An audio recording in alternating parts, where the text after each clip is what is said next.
Hi, South Vendables. It's Grace Violet. I'm coming to you here with my baby kitten, Prudence Rue. She will be in my lap purring very loudly, so I'm sorry if that comes through. I had a little trouble with the first video. It was very shaky, and I do apologize about that. And things are going to be a little bit low quality for a while until I can really get, the kind of equipment that I want. But the news from the peanut gallery is I had some interesting experiences recently, and I've come to some interesting conclusions.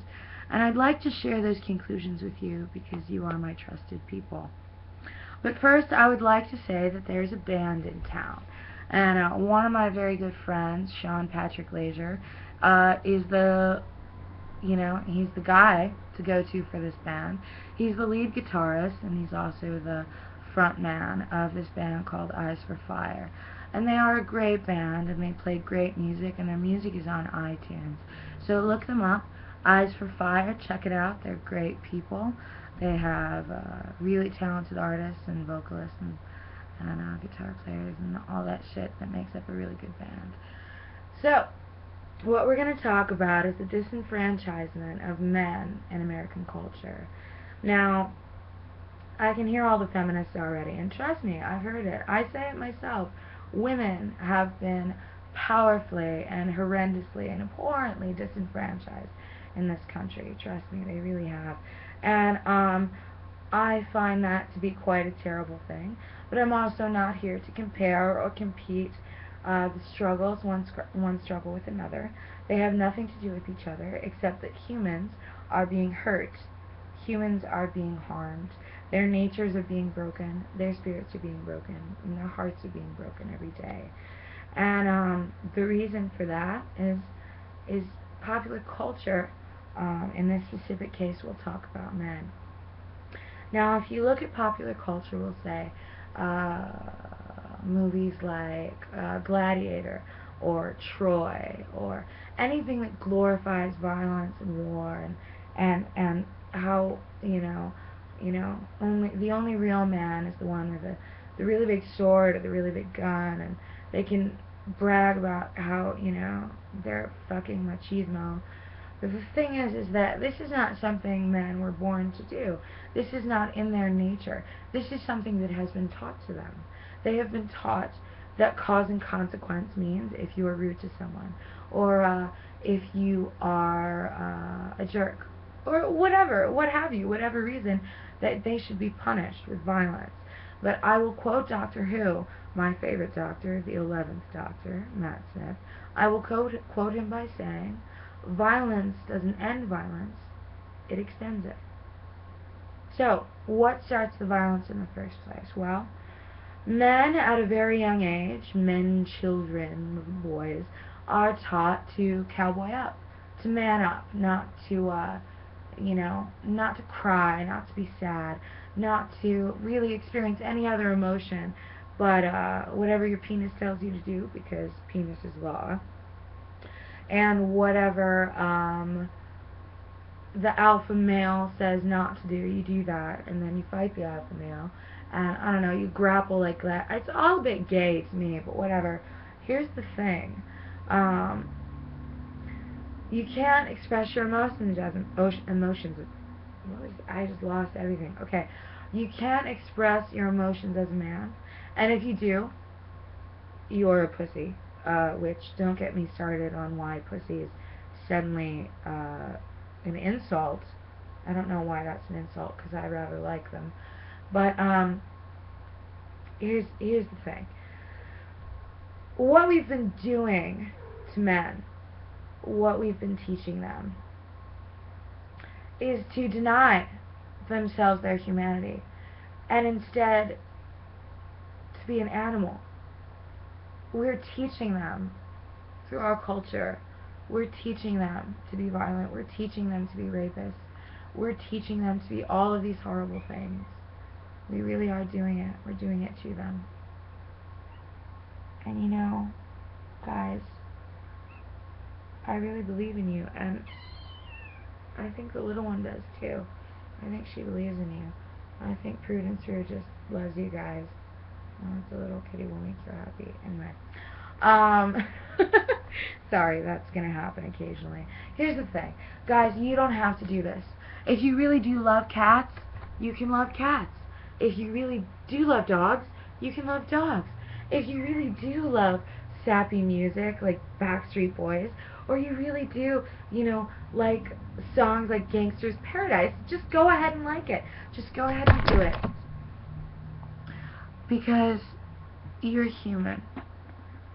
And you have a right to feel emotions. And you have a right to be at peace instead of to be constantly,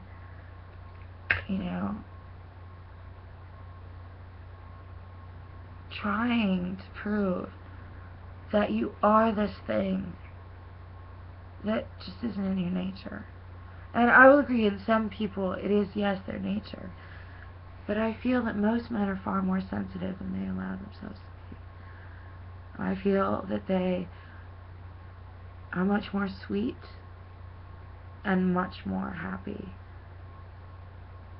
and will be much more happy if they take the time to actually get to know who they are as people instead of who everybody else wants them to be.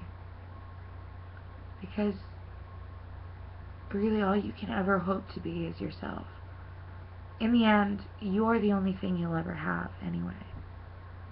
And if you can't be your own best friend, you're never going to get one.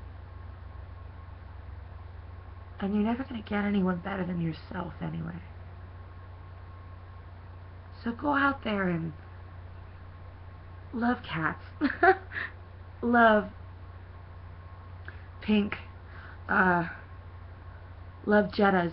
Love things that don't look like penises for once.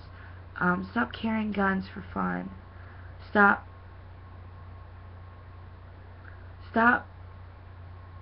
saying you were dealt a bad hand. And start really exploring who you are as a person. Not who the popular culture of America has taught you that you are. Because you are not that. I promise you are not. And I believe in you, and I think you can do it. And I'm rooting for you all the way. I really am. I might not be interested in straight men all the time. And I might not want to be around them all the time. But what I do have all the time is faith in them. That they can rise above their struggles. And that they can become true gentlemen. Men that are chivalrous, not because they feel the woman is weaker, or because they feel it's their duty, or because they feel it will get them into a girl's pants, but to show affection and respect to someone that you care for. And let's redefine chivalry. Let's redefine it. Let's make it about respect. Let's say, I'm approaching this door. I'm the first one to it. There are people behind me. The respectful and polite thing to do would be to open the door and let the others walk through. That is polite. And that is chivalrous. And I am also chivalrous. And women can be chivalrous. Just don't make it so dirty. Chivalry isn't dead, it just needs to be redefined. And I'm going to leave that redefinition up to you. But just make sure that whatever you redefine it as, it's really who you are as men. It's really your nature, and not just what's been taught into you over the years. The painful years that you've spent being judged in locker rooms and being just so very tortured into this violent, uncontrollable, thinks with his other head animal. You aren't that. You aren't. Trust me, that's not who you really are. You just have to figure it out. And I leave that up to you because it is every man's journey. It is every adult's journey. Let's all just try to be a little bit more like people instead of the creatures that society wants us to be. Well, I digress, and I'm tired of talking. That's the news from the Peanut Gallery. Stay beautiful, South Bendables.